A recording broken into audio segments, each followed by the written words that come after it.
Hello everyone, this is our part 2 of the 4-part February 2020 series.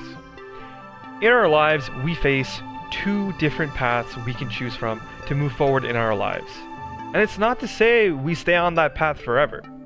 There will be situations where we have to choose to be either of these persons in any given situation.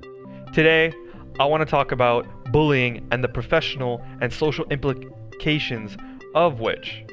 Hopefully, it provides some insight to become a better person. Here we go.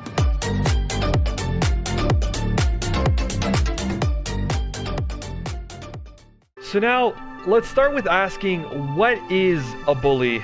In today's age, it's not seen as the mean, rough and tough guy.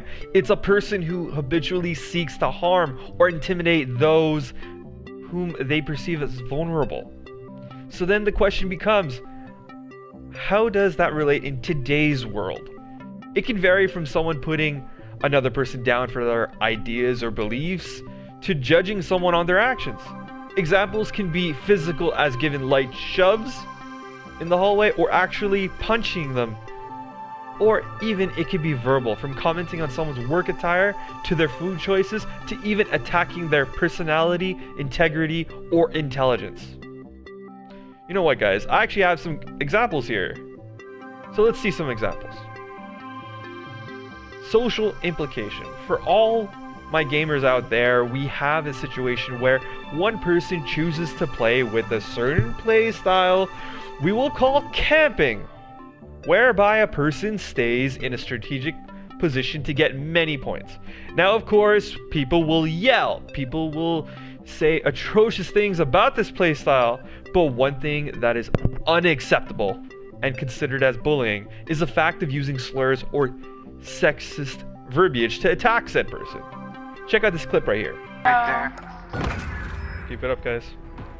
Sitting in the corner, get your fucking cunt! Yo, it's fucking defending the bomb. Calm down, bro. I'm being mean! You're Such a being destroyer. mean. He called me a cunt and he's saying I'm Wow. mean? Jesus, this guy. What a baby. I mean, whatever. Quit being mean the for ball playing the and game. How is this offensive? As a project manager, I have actually seen professional implications. Now, for example's sake, I have specific shared resources which are also used by other colleagues above or below my level of authority. I require some tasks to be completed by my resources in a timely manner, whereas a colleague requires their task to also be done. Unknowingly, they try to apply pressure on the shared resource to expedite their task completion. I happen to be of higher authority than said colleague, and as such, I push my authority to push his task aside, regardless of the implication, the task, and the time constraint. On top of which, I boast my authority power over the colleague. This would be a show of bullying through the role I have. When sharing resources, a proper non-aggressive dialogue must be conducted to understand the pressure in which both parties have and ultimately get both tasks done in a timely fashion. Remember, guys, in the office, we're all a family here. Let's try to stick together on this. Now, let's be honest. There's no surefire way to prevent bullying, since that would mean trying to please everyone, and even at that, it wouldn't work for everyone. In terms of how to solve bullying, if that happens to you, especially at the workplace, address it. Talk to your next chain of command, bring it to HR. Let's be honest, guys, in days like today, especially at work, let's be respectful and be a team. Negativity like this will only bring more negativity, and it's perfectly fine to call out bullying and show that you want a safe place for all people. Just remember, context is key. Understand what is the conversation about, who is saying what, and is it valid or not. There's always a level of validity in these conversations, and honestly, a straight criticism on someone isn't always considered as bullying. It could be positive or constructive criticism to that person to become a better person. So remember, context is always key. Now, if the environment that you work at encourages or allows bullying, leave.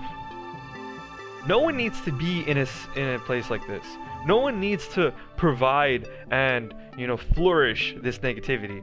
There's no point in it. Of course, the company is going in the wrong direction. The people are going the wrong direction. Even if the pay is worth it, it is not really worth it. You could be making 100K. And you know what? At the end of the day, if your day in and day out is negative, it's not worth being sad and attacked just so you can have extra cash. I want to make this clear. Money does not equal happiness.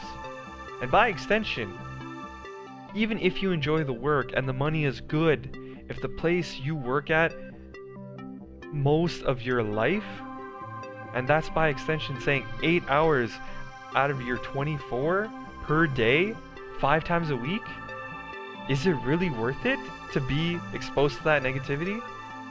I think not.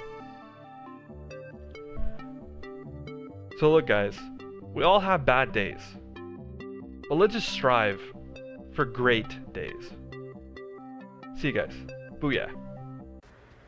Check us out on Facebook, Gamingverse.